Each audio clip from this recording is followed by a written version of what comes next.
The following is a presentation of the Big Ten Conference.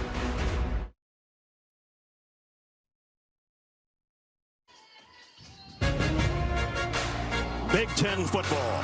For more than 125 years, it's been home to some of the sport's most iconic programs. Historic venues. Legendary players. Hall of Fame coaches. The rest of your life, you're going to remember this. And bitter rivalries. The Big Ten championship and a trip to the Rose Bowl on the line. The memories are a reminder that the past is so often a prelude to the present and future.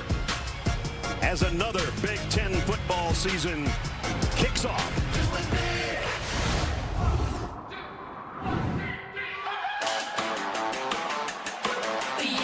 Easy money, Braylon Allen. Caught! Touchdown, Minnesota! Singleton turns on the Bruners. Harrison all the way to the house for Ohio State. Bulldozes his way into the end zone. Touchdown, Indiana. How about that?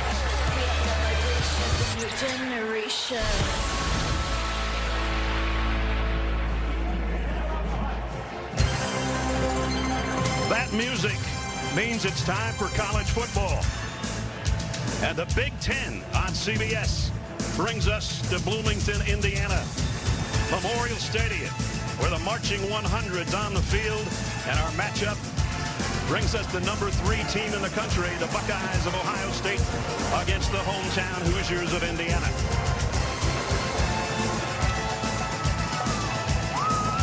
A lot of cream and crimson, and also a lot of scarlet and gray shipped in from Columbus for this one.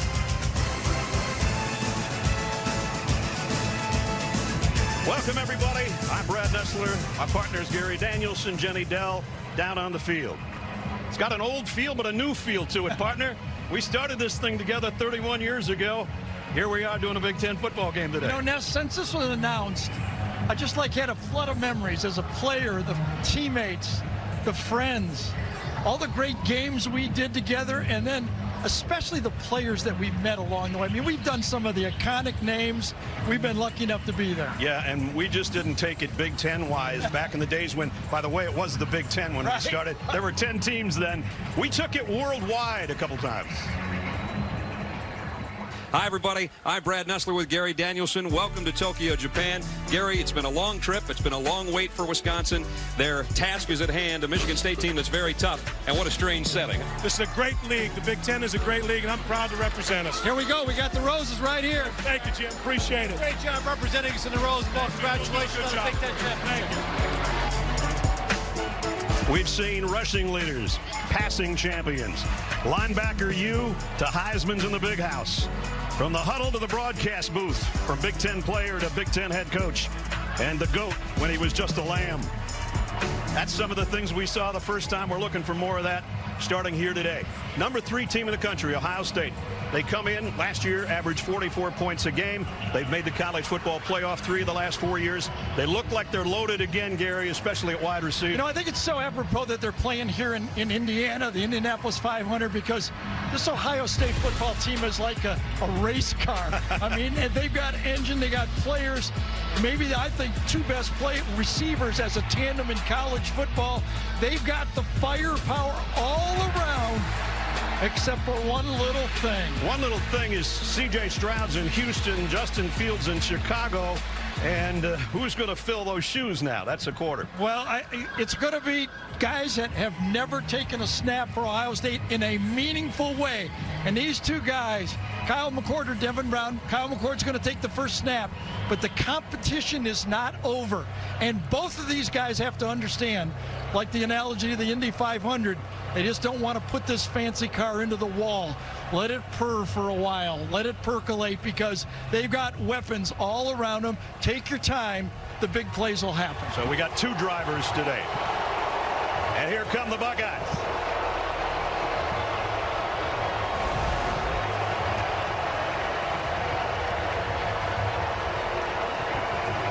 11-2 a year ago. One of those losses in the college football playoff, the other one to Michigan, and that's always stuck in Buckeyes fans' throats.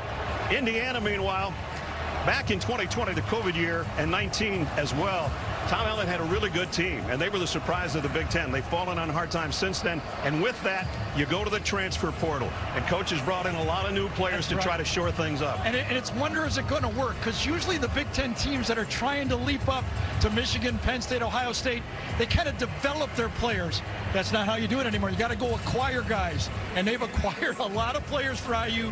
Can they mesh together? And if they mesh together, they're going to have to do it with new quarterback. Yeah, new quarterback. And talk about a quarterback controversy or battle or whatever you want to call it. We still don't know which one of these two guys is starting today. Pretty much assured we'll see both of them, but I think for sure the style of attack for IU will be to slow it down a bit and run their quarterback no matter who it is.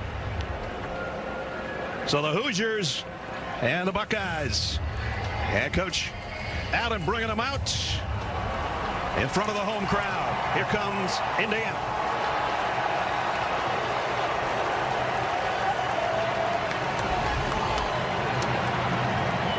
Can they pull off an upset at home?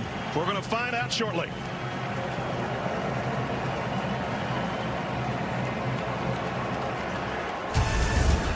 The Big Ten on CBS is sponsored by Sonic, Allstate,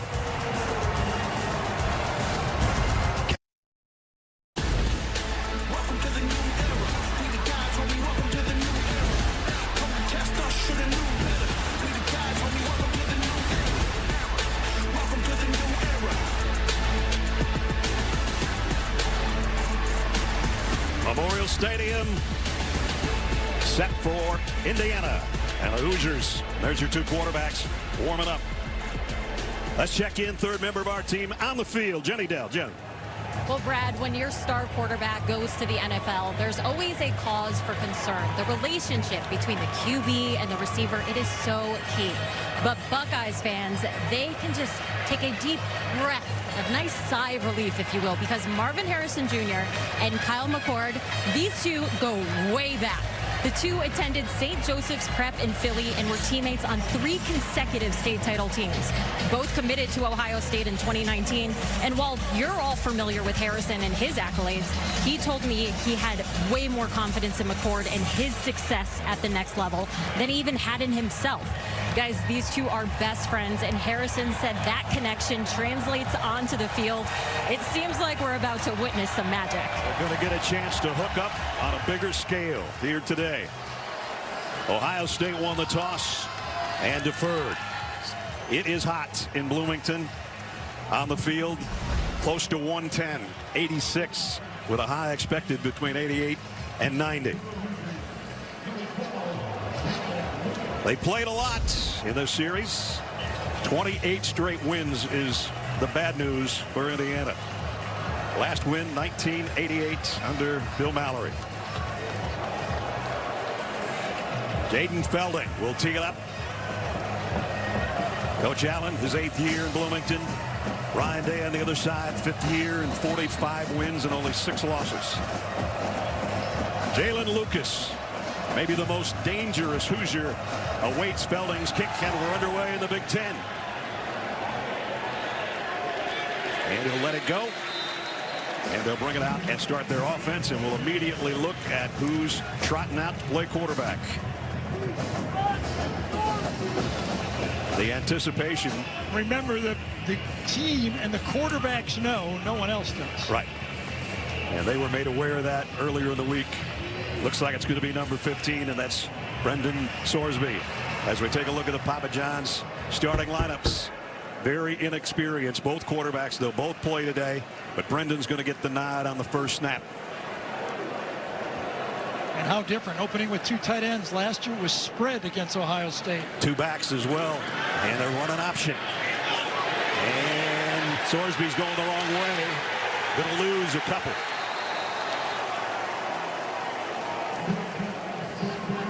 Papa John's lineups offensively along with Sorsby. Here's the group that'll join him. We mentioned Jalen Lucas. They'll put him in 5 different spots today, and he's the top returner in the Big Ten from a year ago. So he's dangerous in a lot of ways if they can get it in his hands. Loss of a couple. 2nd down and 12. Option to the left. No pitch. Sorsby keeps. Almost got a 1st down. Going to be about a yard short. So the advice to young quarterbacks in a big game like this, when you haven't played a lot, is don't try to make a big play on every play. 1st down, he tried to do too much. This time, he just read what was there. Late flag came in. Brian Banks is our referee. Personal foul. Targeting. Number 1. Defense. That foul is under further review. So they'll take a look at it. A targeting foul. Big Minosin, huh? Yep. He's going down. He's lowering his head. Yeah, is a I mean, that's textbook of what you're not supposed to do. I mean, why are you lowering your head on a play like this? Kind of goes with his shoulder. Yeah, he did. Tries to go with his shoulder. Maybe he'll get away with it, but you put yourself in jeopardy, don't you? You put yourself in the jeopardy for the replay booth when you do that. He's saying, I got him with the shoulder. He might be right. He might be. It's unbelievable. In talking to Gene Steratore about an hour ago, just so we had communication with him, I said, Gene, we'll try not to get targeted on the first play. It was the 2nd play. Gene, what do you think? You were only 1 play behind, Brad. I give you credit for that one, my friend. And I agree with what you're saying. I think the defensive player commits to this tackle prior to that runner being down, the quarterback in this case. Although when the contact occurs, he is down. We're going to have the announcement right now by Brian Banks, but I think they'll pass on targeting. Number 1 can remain in the game. It's 3rd down. No targeting. So we got just enough shoulder, and he'll stay in there. God, you got to believe it. Right now, Davison's going, oh, thank God, all the work I put in, and I get to continue to play.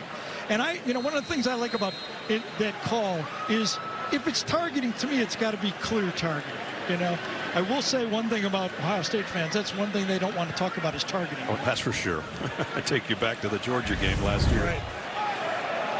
So it's 3rd down and 1 after a nice pickup by Sorsby. Josh Henderson with him in the backfield. And whistles will stop play. Another flag. False start. Number 82. Offense. 5-yard penalty. It's still 3rd down. Bradley Archer jumped, and so that's going to make this 3rd down more difficult.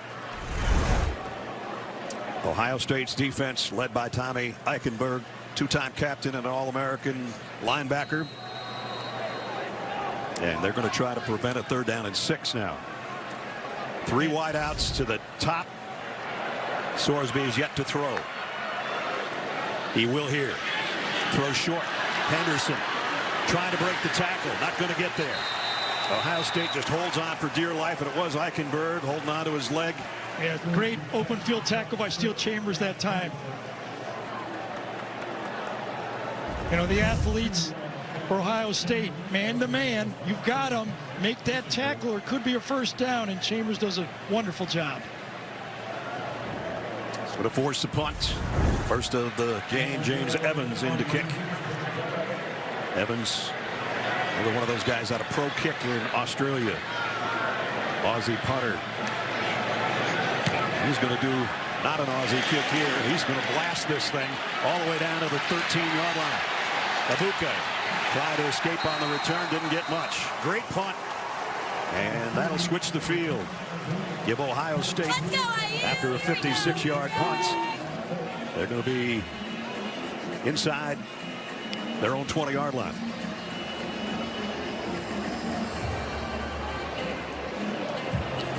The Buckeyes, Kyle McCord at the controls, about to take the field, and here comes number 6. So we take a look at our Papa John's starting lineups and the story on Kyle. Mount Laurel, New Jersey, as Jenny told you, 12 career games, only 1 start in there. He has thrown 3 touchdown passes in relief duty, but now it's his team, at least for the opening series. We're going to see both quarterbacks on both teams today. Travion Henderson back and healthy. The tailback, Marvin Harrison in motion, and it's Henderson. Nice job by the Indiana defense in Ohio State on their first snap. Loses 2. Rest of the offense for the number 3 team in the country looks like this. Travion Henderson, as I mentioned, under 600 yards last year, but over 1,200 the year before when he was healthy.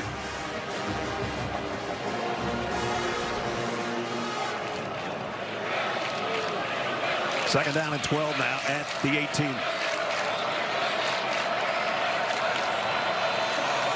Blitz off the corner. McCord throws that way out in the flat, a little bit low, but Harrison scoops it up. Got it within 2 yards of the first down. Defensively for Indiana, a lot of transfers, a lot of new faces, but then some familiar faces to Hoosier fans, including fifth-year senior and captain Aaron Casey at the linebacker spot. So besides the storyline of the new quarterback, the next question to be answered for Ohio State, 2 new tackles playing for this high productive offense from a year ago.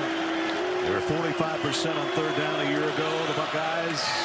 Henderson's got this one as he got to the edge, got the corner, turns it upfield, all the way to the 45 before he's run out of bounds. Nothing calms a new starting quarterback better than being able to run the football, right? And you're going to play the little counter OT right here. Follow the big guys. Good job by Donovan Jackson inside pulling one of the experienced guards. Both Jackson and Jones, the 2 guards, are going to help people on both sides of them. Help tackles, Young, and then help inside with Hinsman at center. And Ibuka got a nice block out on the edge from his wide receiver spot, and that helped. Well, Travion pick up 19 yards. You don't play for Brian Hartland if you don't block as a wide receiver. Well, maybe Marvin Harrison. They'll try Henderson again. He took a big shot after a pickup of block 4 by Lewis Moore. Talking about the wideouts blocking Ibuka on the previous play. Watch Marvin Harrison. Yep, that's enough. Just get your guy turned, so you just get in front of him, keep your feet moving, and look back so nobody falls on your legs.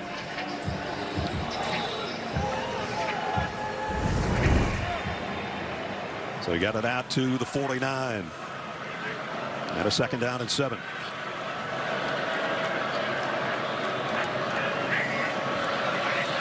McCord from the shotgun.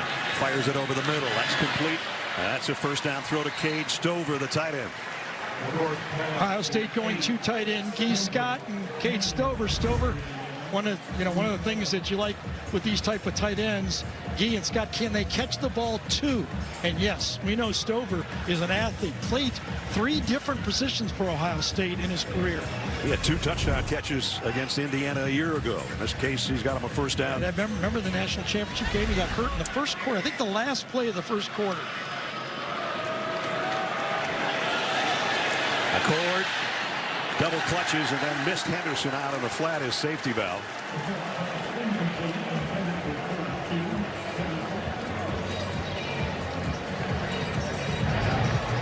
We've got a clock stopped with 9:53. It won't stop as often as it has in the past. New rule change this year. Yeah, it's been talked about for a long, long time. The coaches don't love it. They like their offensive plays, but it is making just a little bit safe, a few less plays. 6 to 8 less plays a game, multiplied by 12. That's about a half or 3/4 of a game for an offensive defensive player. I'd like a $10 bill for every time you ask Steve Shaw to get that changed that way. McCord got away. He's got good wheels. Got it down to the 35. Maybe inside to the 34. Lewis Moore cut him down. So if you're a big-time thrower and quarterback, you still have to be able to give your offense a few of these plays, these 6-yard scrambles. You've got high-powered receivers. This is a passing team now, built to get the ball to the wide receivers, but your quarterback has to give you a little bit extra, like he did right there. There's the high-powered part that we talked about a year ago. That's pretty good when you're first or second in all those categories. Third down and 2 right here. Oh, what a hit on Henderson. Aaron Casey, the guy talked about, the captain linebacker wearing number 44, and that is a collision. Yeah, and they wonder if Ohio State will go for it on 4th down right here. It's in that territory where you might. Watch Casey come from just outside of the screen and goes untouched. Woo! That was a hit. Yes. I man the middle. And Gary said Buckeyes are going for it. 4th down and 2. McCord under center. The play fake, quick throw out on the flat. 1st down and a bunch more. Scott, the tight end, and a 1st down for Ryan Day. You know, a little bit of that, I think, what is going to be the next wave of college football is the 2 tight end offense, the one that Georgia used last year. I think Alabama's going to feature more of it. You see Ohio State, it keeps the defense at odds on what to do. How do you match up? Do you bring an extra linebacker in? Do you keep a safety in? It's almost forcing the defense to make a decision with those 2 tight ends in the game. You see Chip Traynor now in at tailback for the first time, and he'll get the carry. Nice move to the outside. Inside the 20, a stiff arm, a 1st down. Run out of bounds, 1st and goal, Buckeyes. Whoa, did he make a nice stop cut in that backfield? So Traynor is similar to Stover, has played different positions in his career at Ohio State. He's played linebacker, running back. You know, he transferred from Arizona State, and he showed that little jump cut. They all work on it now. If you go to practice and watch these Big Ten or SEC running backs, they work on it every day, the drill. Get your feet together, plant, and jump to the side. He picked up 17 to get it 1st and goal at the 7. He's the tailback in the eye. Ryan Williams will take it this time to the corner, to the end zone. Touchdown. First time he touches it, Ryan Williams, for the 7-yard score. He did, but that offensive line, remember we talked about the tackles. Got to transfer Josh Simmons at left tackle right there, 71. Really doesn't have to block anybody on that play because, again, it's cleaned up by those tight end on the outside. I think this is exactly what Ohio State wanted. A little more balance because of your quarterback. You don't have a 1st-round draft pick playing quarterback right now. Belding's extra point makes it a 7-0 Buckeye lead. Good-looking opening drive by the number 3 team in the country. 80 yards and 11 plays. Mayan Williams caps it off. 7-0 Ohio State.